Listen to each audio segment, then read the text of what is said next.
Azərbaycan Respublikası Elm və Təhsil Nazirliyi və Azərbaycan Respublikası Gənclər və İdman Nazirliyinin birgə təşkilatçılığı ilə Məktəblilərin Respublika İdman Olimpiyadası, ölkə səviyyəsində məktəblilər arasında ilk geniş miqyaslı idman layihəsi, 59 komanda heyətində 2000-dən artıq məktəblinin idman mübarizəsi, ağırlıq qaldırma, atletika, badminton, basketbol, bədii gimnastika, boks, judo, Yunan-Roma güləşi, sərbəst güləş, stol üstü tenis, taekwondo və velosiped idmanı üzrə bacarıqların sınanması.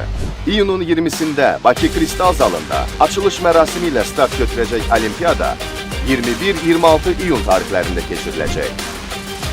İradənin nəticəyə, əzmin gücə, mübarizənin qələbəyə çevrildiyi yarış.